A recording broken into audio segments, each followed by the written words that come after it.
Wow. Just wow.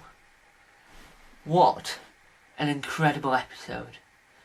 The review you're about to see contains so much spoilers. Everything's appeared, there's Easter eggs, there's all sorts. But please enjoy this review. Roll titles.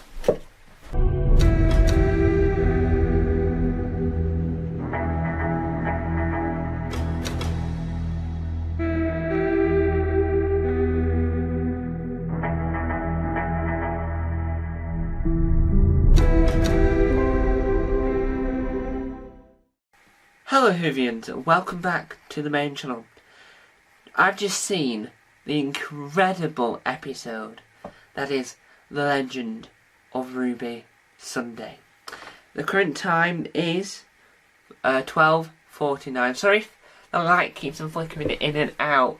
Why? It's still a new camera, so I've not properly worked out the which button it is to sort out the white balance or the exposure is the correct word for it. So it might be overexposed in certain shots. I do apologise. I have tried to fix it, but it's still a work in progress. So pass on it.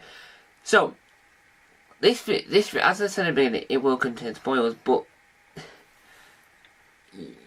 I hate to say this, and this will probably be the last time I'll say this, but last week when I said Rogue was an incredible character, was amazing, and you can't go wrong with Rogue and everything about it, like the character Rogue, not just the episode. Well, I'm gonna have to do that again, like that type of gushiness, that type of because we've got a new character in town that I absolutely adore. So Lenny Rush, who plays Morris, is best known for Am I Unreasonable, appeared in an adaptation of A Christmas Carol for the BBC.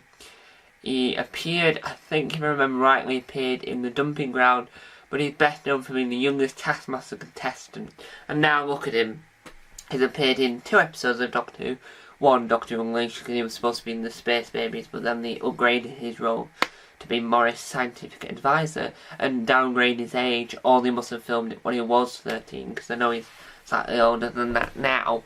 But Morris is now my new favourite UNIT character. If UNIT gets a spin-off, please, on planet Earth, can we have Morris in it? Because Morris was hilarious, fantastic, and just brilliant. Right?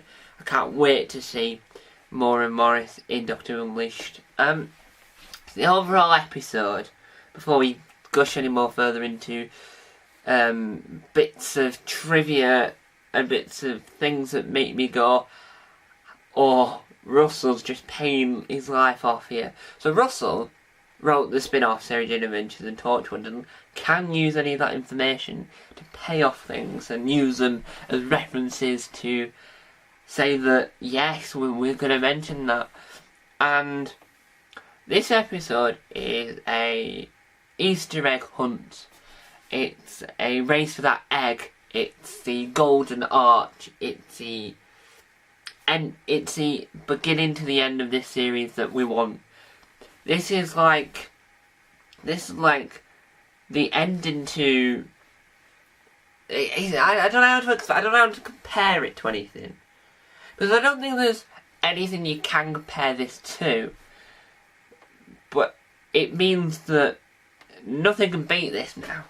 I know that we've got episodes in this series that are incredible, such as Devil's Cord, Rogue, 73 Yards. On hindsight, the word great wasn't used properly. It's incredible. And now we've got this. I think if you have to rank them in an order, this is definitely number 1. This is like incredible. So let's just talk about the Easter eggs before we tell you my favourite moment, because I have one.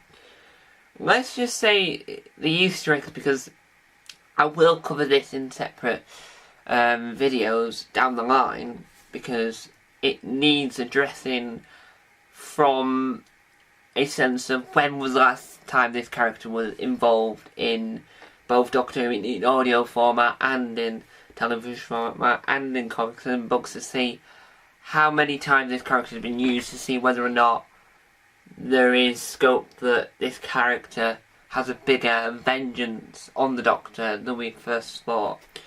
So it's a trickster. So at the very end, the speech that leads into our cliffhanger for next week's episode, we sort of get the feeling that something big is happening, and they mention the trickster because it's like the toy maker is a god, and the trickster's a god. So there's different elements in this arc of these big villains, and they're all doing a certain act. So Toymaker, the god of games. I think the audio mix in the iPlayer one's slightly off with this, or it might be my soundbar. I don't really know, but I didn't quite catch what the tricksters and god of. So if you know that answer, let me know down below so then I can confirm that when I make my next video, because I didn't slightly hear that, or that might just be me. But the speech at the end is a perfect cliffhanger, because it's like boosh, cliffhangers. It doesn't solve the whole Susan Twist scenario, and I am going to call a Susan Twist, even though we've now worked out that Susan Twist is actually the actor. The actor is actually called Susan Twist because Susan Twist is the audio book reader for 73 Hours novelisation. So the actor is Susan Twist, but we don't really know the name of the character, because there isn't really a character there, because Susan just played the collection of characters, and in this episode played a character called Susan, which for a long time was referenced as Susan Foreman, the Doctor's granddaughter, but I don't want that. I don't want Susan Twist to be the Doctor's granddaughter, because Big Finish just announced Carol Ann Ford to return to the World Doctor Who for a new audio adventure. So if Carol Ann Ford's happy to return, let's not recast her. I'm happy to put her in a disguise, but don't recast her. That would just ruin it if we recast her. Because she's still alive. She went to watch the first 2 episodes in the cinema on the press release, on the premiere, whichever version it is for the UK. My favourite moment in this episode has got to be when they got the VHS and they put it into VHS tape, and the whole visual of the time window. That whole scenario where we got Morris being hilarious and being a genius and amazing at what he does. We've got Rose, which is Donna's granddaughter, appearing in it, doing another stellar job. We've got. I don't know how you explain it any better than stellar, amazing, incredible. It's a once-in-a-lifetime opportunity to generate this excited feeling, this feeling that it's worth watching, and you feel like you have to enjoy it.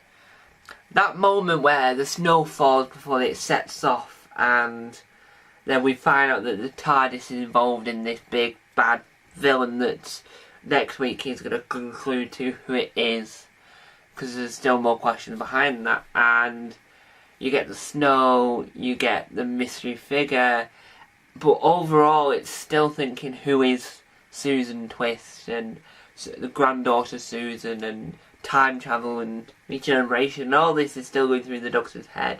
So thinking, could that be Susan? Is this all linked to him somehow? And it helps just make the mystery element work better, and it gives you a break from the overall story of the episode to focus on an element that says, right, we're not going to complete a story now, because we know it's a 2-series story arc for Ruby, but we're going to add more evidence to the story so that people can talk about it and going, this is where we're at right now with her story, and we've got more coming in the future, but we're just going to feed you some elements now so that we can then use that as saying, this might help this scenario now, but it might not. And that, I think, personally works well in its favour, because it makes you go, It makes us go wow, a reference to a song there. Makes us go wow. And it also just leaves you a few minutes to process that the Doctor's granddaughter might return in this episode, and it gives you false hope, which is good hope because it means that Susan might appear before the end of the series because of the whole. She was mentioned in Devil's Claw back in episode 2. She mentioned again here. She's going to have to be mentioned that way, which I am all for, and I just can't wait.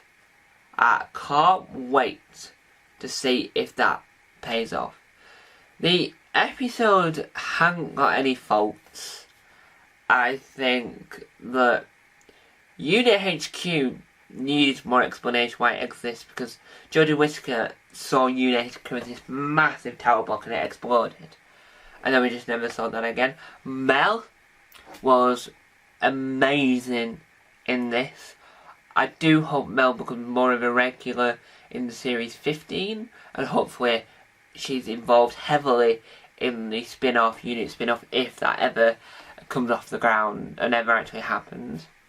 I think that Rose appearing in it, Donna's daughter, works really well. We didn't see enough of her, and I feel like that could lead into Donna returning, but I think that her cameo in it was good. I think she'll appear more in it in the next episode, and having her as her own character, not just always tied to Donna, works really well because it means that she can return whenever she wants, and we can have her in it just as a one-off character, and she shouldn't always need to be attached or tied to her own past and her own mother and everything else. She could just have her own adventure with the Doctor. Susan Twist is incredible in this episode. Her story, her not knowing about the other versions of herself, then knowing about her other versions, and the Doctor thinking she's Susan Foreman, but not really knowing who she is, and her with the anagram of TARDIS, which helps then set up to there's more to it, and she's trying to sell, but we don't know what product she's selling, and that helps surround the mystery and helps confirm that the mystery is developing, and there's going to be more to this. And as the episode forms, it gets weirder and weirder, and the Murray Gold does a fantastic score, and the music and everything, and it climaxes to a to be continued, and that worked in its favour so much. I don't know if there was a trailer at the end, because I didn't wait to find out. I really didn't. I just saw the credits and thought, wow, I have to go in. It started with a giggle. That I was flabbergasted. I had to talk about it, and I couldn't wait any longer. So I think that this episode had a lot going for it. I think the sparks, the reference in the title sequence works really well, and I just think it was just pays off so well. I mean, as a two-parter, I have to judge the second part to say whether or not this is the best two-parter in the whole of New Who, so I can't say that yet, but as a first part of the two-parter goes, this is amazing. I mean, nothing will ever trump it, unless Susan Foreman, played by Carol Ann Ford, appears in the next week's episode, and that will trump everything. But for now, I think that was incredible. If I had to give it a rating, I would give it a 10 out of 10. You can never go wrong with it. I just can't wait to see what the Unleashed is like for this week. And then next week, for review wise, we won't have a review of the episode Bang On when it comes out, because I am sadly not available.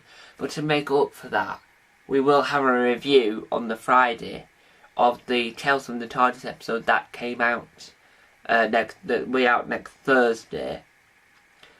So we will at least have some Doctor review out. It just won't be the next week's episode, but it will have that that Tales from the TARDIS that might help us learn more about that, then there won't be a new video on this channel for Saturday or Sunday, and we will be back, hopefully we'll be back at some point relatively soon in those 3 months, Sunday, Monday, with my review of next week's episode. Overall, I thought this episode was amazing. Nothing could beat it, and I think Kate Lethbridge-Stewart is very good, and I can't wait to see more of her. And Russell's done another phenomenal job. Thank you guys for watching. Time to out. Bye!